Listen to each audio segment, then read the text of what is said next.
President BOLA AHMED TINUBU threatens to fire any cabinet member who fails to deliver on mandate.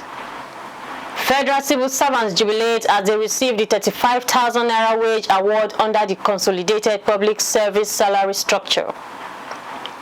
KOGI State Governor YAHAYA BELLO congratulates Barrister NATASHA AKPOTI UDUAGHAN as Senator of KOGI Central. Injured civilians crosses into Egypt as the RAFAH crossing from Gaza as border finally opened. In sports, Ghana football star told to give ex-wife 2 homes. This is the MLC TV Global News reaching you live from the city of Lokoja, the confluence state of Nigeria. I am Jennifer Odimayo. Thanks for joining us. President BOLA TINUBU on Wednesday threatened that he would not hesitate to fire any of his cabinet members who fail to deliver on the specific mandate of his or her ministry in the months ahead. TINUBU handed down the threat while declaring the 2023 cabinet retreat for ministers, presidential aides, permanent secretaries, and top government functionaries opened at the presidential villa, Abuja. Speaking on the theme, delivering on the renewed hope agenda, TINUBU said his administration was not oblivious to the challenges ahead, but there must be a clear-cut decision and action plan by all stakeholders to wiggle out of the problem. The president also stated that since becoming president at this point in time, he had graciously accepted all challenges and liabilities thrown at him by his predecessors. He said there would be no room for excuses, hence the reason he took his time to assemble all the best brains in his cabinet who can aid the administration in meeting the yearnings and aspirations of the citizens. According to TINUBU, he had directed the Special Advisor on Policy Coordination, Bala Hadiza, to head the Result and Delivery Unit, through which key performance indicators of all ministerial appointees would be monitored. He said at the end of the retreat, all ministers would sign a bond of understanding to track those performing to expectation or not. President BOLA TINUBU has warned unauthorized persons against attending the weekly Federal Executive Council FEC meeting. The president said some persons who were not authorized, including his son Sheikh TINUBU, had access to the council chamber of the State House. Speaking before the commencement of the FEC meeting on Monday at the presidential villa, the president said he noticed that some people were sneaking in and out of the council chamber. Again, last week I noticed the undue access of people sneaking in and out of this council, including I saw the photograph of my son. So he's sitting behind the cubicle there. That is not acceptable. I will announce to you those people who are supposed to be here with my consent. Adisa Bala Usman as a policy, Bayo Nanuga, information and strategy, Akim Mori Okola, principal, private secretary, and Damilot Maderemi, private secretary. Those are the people who are granted exceptions to be here when we are conducting the business of the nation. Unless I send for you, don't come. The president asked George Akume, secretary to the government of the Federation, SGF, and Folashade Yemi Esan, head of service of the Federation, to ensure that the directive is complied with. The weekly FEC meeting, which is presided over by the president, is attended by cabinet members and his top aides. The high-level meeting, previously held every Wednesday, now takes place on Mondays. Federal civil servants have confirmed receiving the 35,000 naira wage award under the Consolidated Public Service Salary Structure. The government of President BOLA TINUBU has started paying federal public staff their 35,000 naira wage award for the month of September. A few ecstatic employees said that as of Tuesday, they had begun to receive credit warnings. One of them attested to the fact that, contrary to what the federal government has stated, that they had only received paid for September. President TINUBU approved 35,000 naira as a provisional wage award for all treasury-paid federal government workers for 6 months. This wage award followed the outcome of the meeting between the representative of the federal government and the leaders of the Nigerian Labour Congress (NLC) and Trade Union Congress (TUC) to stop the planned nationwide strike by the unions aimed at protesting subsidy removal. The Senate has begun the screening of the newly nominated Resident Electoral Commission of the Independent National Electoral Commission (INEC). The newly appointed recs are Etekamba Umure Akwa Ibom, Isa Shaka Ehimiake Edo, Oluwatoyin Babalola Ekiti, Abubakar Ahmed Maaji Gombe, Shehu Wahab Kwara, Professor Muhammad Yewa Niger. Others are Onugbun Onuoha Rivers, Ismaila Kaura Muyi Zamfara, Bumi Omo Sheyin Demi Lagos, and Aminu Kasimu Idris Nasarawa. President Bola had written to the Senate seeking that it screen and confirm 10 new resident electoral commissioners for a term of 5 years. The president's request was contained in a letter read by the Senate President Godswill Akpabio at the plenary on Tuesday. The recs were appointed last week to serve in the Independent National Electoral Commission. And on politics, Kogi State Governor Yahaya Bello has congratulated the affirmed Senator of Kogi Central, Barrister NATASHA AKPOTI UDUAGHAN. Governor Bello commended the court judgment and called the people of the Central to support the Senator to move the constituency forward as well as never be distracted. He urged the people of the state to remain focused on the November 11 governorship election to produce Usman Ododo as the next governor. Let's join our reporter for more. The People's Democratic Party (PDP) senatorial candidate in Kogi Central, NATASHA AKPOTI UDUAGHAN, has reacted to her victory at the Kogi Election Petition Tribunal. Following the affirmation and declaration, NATASHA reacted to the development and describing the court as the last hope of a common man. The reaffirmation of my senatorial victory by the appeal court has renewed my hope in the judicial system in Nigeria, and actually appeal and call on all the other judges who would find themselves occupying such sensitive positions whereby they determine the merits of such cases, that they should shun corruption and be quite judicious in discharging their duties. So I actually appreciate the team that oversaw my appeal. While invalidating the victory of Senator Abubakar Hohere of the All Progressive Congress (APC), the tribunal chairman, Justice K.A. Ojiako, delivered a unanimous judgment of the 3-man panel, revealing that Hohere's results were inflated in 9 polling units in Ajakuta local government area of the state. He added that the Independent National Electoral Commission reduced NATASHA UDUAGHAN's results in those areas and omits the results of 3 other polling units meant for NATASHA in the same local government area. Following the necessary correction, the court declared her the winner of the election with over 54,000 votes, surpassing Hohere, who got over 51,000 votes. Reacting to NATASHA's declaration as the winner of Kogi Central senatorial election, the Kogi State Governor, Yahaya Bello, congratulated her, called her sundry in Kogi Central to support the decision and work as one in Kogi State. I, as the Executive Governor of Kogi State, received a news of the decision of the Court of Appeal, nullifying the election of Senator Abubakar Sadiq Ohere and affirming Barrister NATASHA AKPOTI as the senator representing Kogi Central.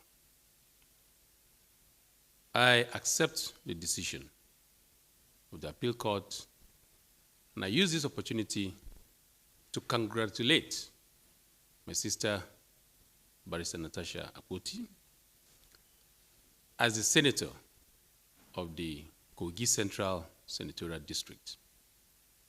Let me also use this opportunity to congratulate everybody that have participated so far in this democratic process. This is the beauty of democracy. As the governor of the state, as the leader of my own party, the All Progressive Congress, of course, I wouldn't want to lose one seat to any opposition party in Kogi State. However, both Natasha and Engineer Abubakar Sadiq Ohere, they are both my brother and sister. We'll continue to be united. We'll have a larger picture ahead of us, which is the November 11, 2023 gubernatorial election that we are poised to win with landslide. Let no one get distracted. All eyes on the ball, and ensure that we have a hitch-free campaign, a violent-free election, and a resounding victory at the end of the day. I use this opportunity to thank all of you.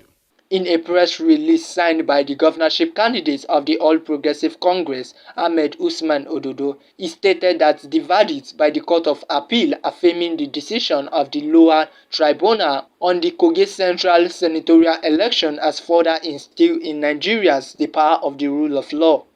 Few days ago, the Supreme Court affirmed the victory of the national leader and President Bola Ahmed TINUBU as the duly elected president of our Federal Republic, and they lost the seat of the Kogi Central to the People's Democratic Party.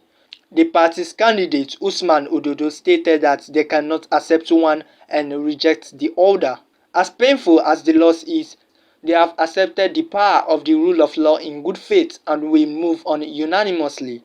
He congratulated Barrister Natasha on her victory at the Court of Appeal. He further employs her to work hard for the development of the senatorial district of Kogi State. Similarly, while speaking, he addressed Senator Abubakar Ohere as an hero and encouraged him to be selfless, assuring him that the sky is the limit. After the tribunal judgment, Natasha's husband, UDUAGHAN, the governorship candidate of the People's Democratic Party (PDP), Dino Melaye, other well-wishers and supporters were all present to celebrate her victory. I am Richard Toluyemi reporting for MLC TV. On religious matters, Muslims have been advised to always obey Allah's commandments and as well love their neighbors for a better society. The call was made by the chairman, Jama'atu Nasar Islam JNI Kogi State Chapter, Ambassador Usman Bello and Miriam Ibrahim at the 2023 edition of the Hajia Miriam Ladi Ibrahim Islamic Center Maulud celebration and Quranic graduation held in Okene, Kogi State. While the JNN chairman emphasized on the need for all to be more committed to studying the Holy Quran, Hajia Miriam charged the people to continue to love one another and seek the good of others. Let's join Richard Toluyemi for the details. The Maulud celebration afforded Muslim opportunity to praise Allah through song, as they also danced to appreciate Allah for His wonderful deeds. The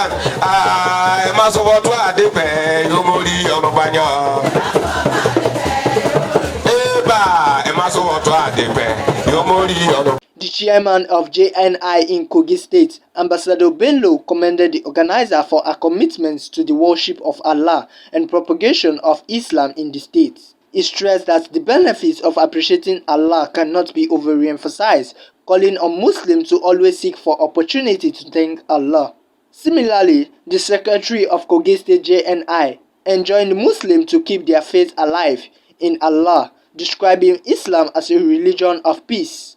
The organizer of the Maulud, Hajia Miriam Ladi Ibrahim, appreciated Allah for a success of the celebration and called on Muslims to remain united. 4 of them have graduated to this point. So every year we celebrate whoever graduates. We try to give thanks to them upon all the children. Dignitaries from within and outside Okene trooped to the Maulud celebration and graduation ceremony. I am Richard Toluyemi reporting for MLC TV. We'll go on a short break now. We'll be right back.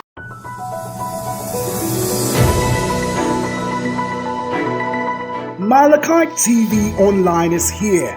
For your timely and reliable news that reaches you fast with the breaking news, choose MLC TV. Get human interest stories right here on MLC TV with entertainment, sports, business, culture, tourism, and fashion news stories all featured on MLC TV. Not forgetting political and current affairs news, state and federal government and people's matters will be discussed regularly on MLC TV. MLC TV, your one-stop online destination for unbiased, accurate news, entrepreneur ideas, and youth matters to the rest of the world. MLC TV, reaching everywhere, informing everyone.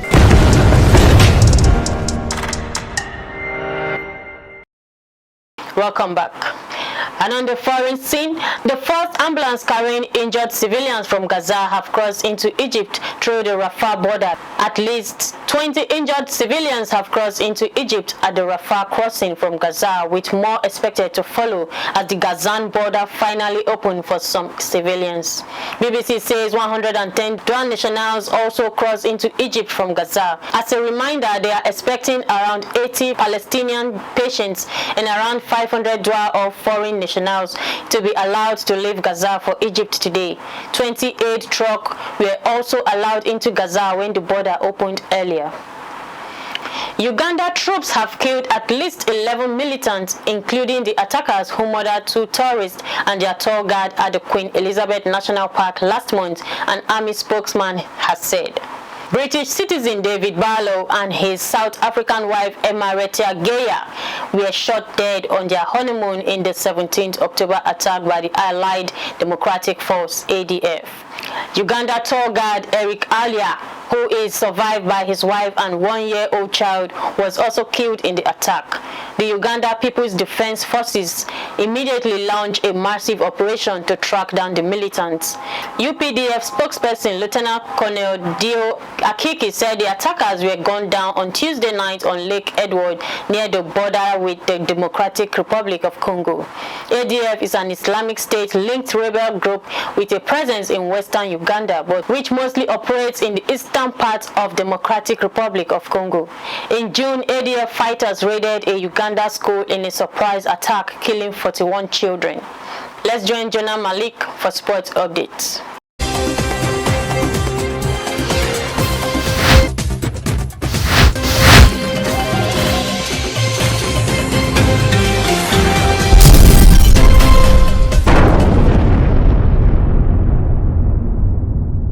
Hello and glad to have you on Sport Update on MLC TV Global News. I am Jordan Malik. Thanks for joining me.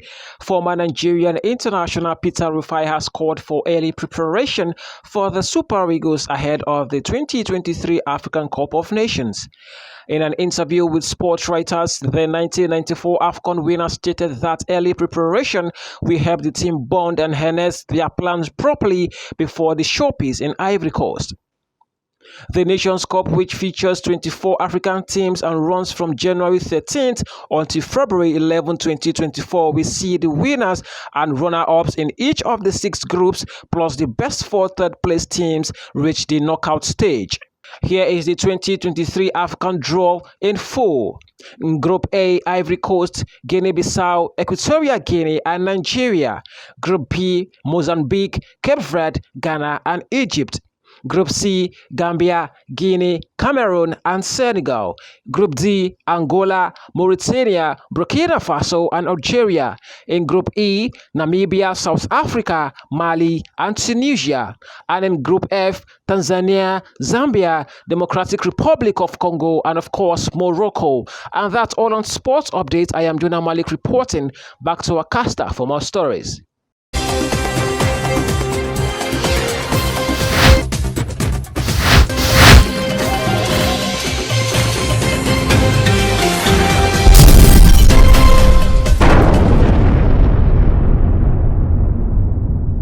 And that is the size of our package.